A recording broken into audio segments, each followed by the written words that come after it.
அதுதான் உண்மையான ஒரு வழினா இதுதான் உண்மையான வழி. பார்த்தீங்களா? குடும்பத்தை பந்தத்தை நினச்சி நம்ம வந்து வாழ்ந்துட்டுருக்கோம் எல்லாருமே. உங்களை பற்றி எல்லாரும் அப்படிதான் இருக்கோம். ஆனால் இதுலேருந்து ஒரு விடுதலை அடையணும். இது வந்து ஒரு சுழற்சி. இந்த சுழற்சியிலேருந்து நம்ம விடுதலை அடைஞ்சு நம்ம எங்கேருந்து வரணுமோ அங்கே போகணும். புரியுதுங்களா? அப்போ அதை நோக்கி நம்ம பயணிக்கணுமே தவிர அப்போ இதை நினைக்கக்கூடாது. அதுதான் அதுக்கு பேர் தான் பிறவா நிலை. இப்படி செத்து பிறகுறதுக்கு பேர் பிறவா நிலை கிடையாது. நம்ம உடம்பு அழியாது. ஜீவன் இதுக்குள்ள இருந்தா இந்த சரீரம் அழியாது. அதனாலதான் அவங்களுக்கு வந்து சதுரமா கட்டுவாலை போட்டு கட்டி அவங்கள உள்ள உட்கார வச்சு வில்வாயெல்லாம் துளசி இலைலாம் வச்சு உட்கார வச்சு விபூதி போட்டு இது வரைக்கும் வச்சு மூடுவாங்க. உடம்பு வந்து கெடாது. இது வந்து சமாதி. இதுதான் உண்மையான சமாதி நிலை. இது சித்த வித்தை பயிற்சி பண்றவங்க மட்டும் 100% கிடைக்கும். அது கடைசி நேரத்திலே கிடைக்கலாம். புரியுதுங்களா? இந்த முதல் நேரத்துல முதல்ல 3 மாசத்துல எப்போ வேணாலும் கிடைக்கலாம். அது உங்களுடைய மன பக்குவத்தை பொறுத்து நீங்க எங்க விட்ட குறை தொட்ட குறை வச்சிருக்கீங்களோ அது முடியும் போது இது உங்களுக்கு கைப்படும். ஆனா முயற்சி நம்ம பயிற்சி பண்ணணும். நீங்க மற்ற இதுல எப்படி முயற்சி பயிற்சி பண்ணீங்களோ அதை விட இது வந்து நல்லா தீவிரமா பண்ணணும். இது பண்ண இதுவே உங்களுக்கு சொல்லும். நீங்க கேட்ட கேள்வி இருக்க இது உங்களுக்குள்ள ஒரு பயம் இருக்கும். என்ன பண்றது நம்ம இந்த மாதிரி சொல்றாங்களா? இந்த வித்தியை பயிற்சி பண்ணா உங்களுக்கே அந்த தன்னம்பிக்கையமோ தைரியமோ நம்ம மரணம் கிடையாதுன்ற எண்ணம் உங்களுக்குள்ள உண்டாகும். அது வரும். இதுல அதுதான் இது முக்கியமான விஷயம். வேதாத்திரி மகிழ்ச்சியாக எத்தனை மகான்கள் என்னென்ன சொல்லி தராங்க. ஆனா அதுல தான் நம்ம ஜீவ சமாதி கிடைக்காது.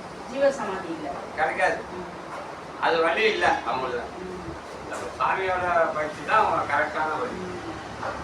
இதுதான் உங்களுக்கு ஜீவ சமாதி உண்டான நல்லா கிடைக்கும். இப்போ உங்க வீட்டுக்காரர் வரமாட்டாரு. அதுதான் இப்போ அவரும் வந்தாருன்னா குடும்பத்துல இருந்துகிட்டே நீ அவரும் அந்த நிலைக்கு போகலாம். புரியுதுங்களா?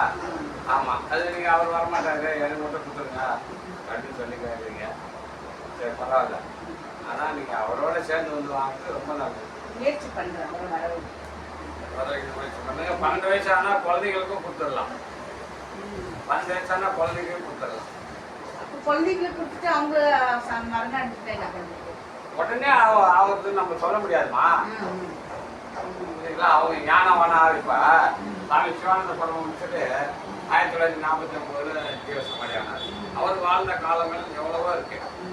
அவர் எல்லாம் வாழ்ந்துட்டு தான் அந்த நிலைக்கு நம்ம போன. நம்ம இன்னைக்கு இது இப்போ குழந்தைகளுக்குலாம் நம்ம இது செய்யணும், நம்ம வீட்டுக்கு இது செய்யணும் அப்படிலாம் நம்ம நினைக்கிறோம்ல. அப்போ இந்த நினைப்பு செயலாக வரும்போது அதுக்கெல்லாம் நம்ம செய்வோம்.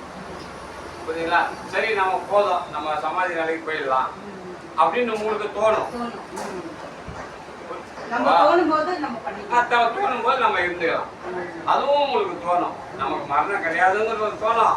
நம்ம இன்னைக்கு நம்ம போய் சமாதி ஆகிடலான்னு வரலாம் உங்களுக்கு தோணும். அப்ப நீங்க சமாதி ஆகிடலாம். அந்த நிலை வயசான அப்புறம் தோணுமா இல்ல இப்பவே தோணும்? அது உங்களுடைய எண்ணத்தை பொறுத்து. நீங்க இப்பவே ஆயிடணும்னு தோணிச்சுன்னா உங்களுக்கு தோணிச்சுன்னா நீங்க ஆயிடலாம். எனக்கு தோணாது. அப்போ அதனால லேட்டா பயிற்சி பண்ணுங்க. லேட்டா அவர் பண்ணிக்கலாம்.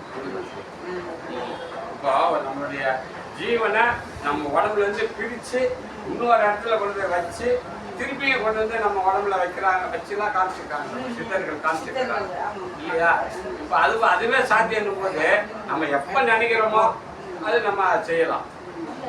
புரியுதுங்களா? ஆனா அந்த டெக்னிக்கை அந்த வித்தையை வந்து பயிற்சி பண்ணிட்டு கத்து வச்சுக்கணும். மற்றவங்கள போல இல்லாம நம்ம அதை தெரிஞ்சு கத்து வச்சுக்கிட்டா நமக்கு நல்லது. அதுதான் அந்த ஜீவனை பத்தி அறியுது. அது எப்படி தன்னுடைய வீட்டுக்கு உள்ள போகுது, அது எப்படி திருப்பி வெளியில வருது, சரி அதை வராத அங்கேயே நிறுத்துறதுக்கு என்ன வழி, இதெல்லாம் நம்ம அந்த பயிற்சியில தான் நம்ம பண்ணி தெரிஞ்சுக்கணும். அது ஒருத்தவங்களுக்கு அவங்க வந்து எல்லாமே மன ரீதியாகவும் உடல் ரீதியாகவும் இல்லை எல்லா ரீதியாகவும் அவங்களுக்கு சரி அவங்க ஞானம் இருந்திருக்கும். ஏற்கனவே டக்குனு வித்தை வாங்கி ஒரு 4 மாதம் 6 மாதம் 1 வருஷம் அப்படி கூட சமாதி ஆகணும்னு ஆகலாம். புரியுதுங்களா? இல்லை இந்த உலக வாழ்க்கையிலே இருந்து எல்லாம் கடைசி நேரத்தில் கூட அவங்களுக்கே சமாதி கிடைக்கலாம். அதான் நம்ம மனப்பக்குவம் தான், மனம்தான் உங்களுக்கு மோட்சத்தை தர்றது. மனம்தான் கொடுக்கணும். மனம் வந்து இதில் வச்சுன்னா உங்களுக்கு மோட்சம் கிடைக்கும். மனசை வேறு இடத்துல வச்சுட்டு கொஞ்ச நேரம் பயிற்சி பண்ணிட்டு இருந்தால் நீங்கள் இப்படி அப்படிமா தான் இருப்பீங்க. ஆனால் இந்த பயிற்சி பண்ணிக்கிட்டே இருந்தால் மரண நேரத்தில் உங்களுக்கு இது நடக்கலாம்.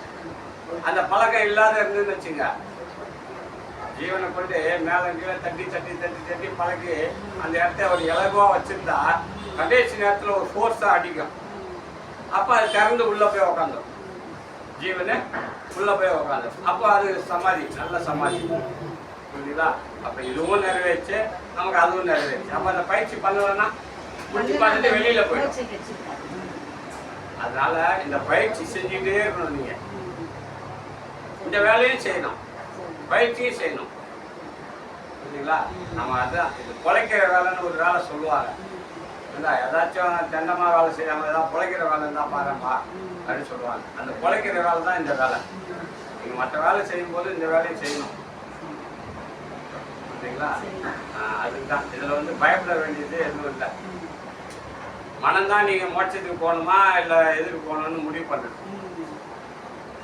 அது இப்போ போகலாமா, இன்னும் கொஞ்சம் நாள் கழிச்சு போகலாமா, இதெல்லாம் முடிவு பண்ணுறது மனசு தான். வேற ஏதாவது